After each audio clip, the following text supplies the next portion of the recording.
This is going to be a very quick overview of what's coming up in Kill Team. So yesterday was the Warhammer Day preview, so we got to see what the next set was going to be. The two teams that will be in it are exactly what the rumors were, and those are Eldar with the Striking Scorpions and a Space Marine Scout team. So one thing that is new here is that the Striking Scorpions don't have a ton of specialists, which every other set has. They're basically all kitted out in the exact same way. But from what I understand, you can add Howling Banshees or Dire Avengers, and you get different bonuses based on how you miss and match them.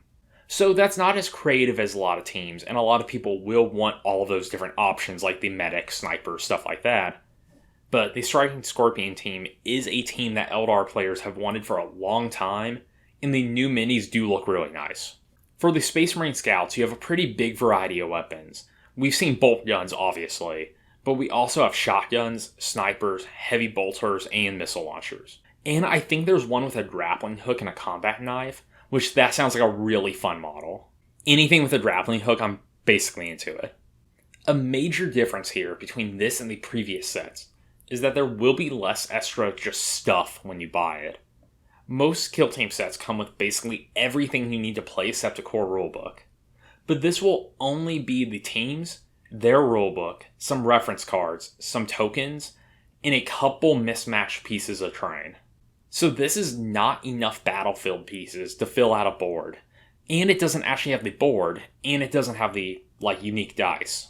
So for me personally, I do like this, because I already have all that stuff. I don't really need extras, and I'm hoping it lowers the overall cost, so that if there are teams I want in the future, I can get them cheaper.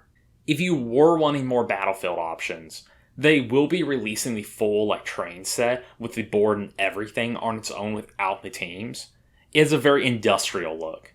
The way they have it painted up, I'm not personally that crazy about it, but this is a totally personal preference thing, and sometimes I do have weird taste compared to everybody else.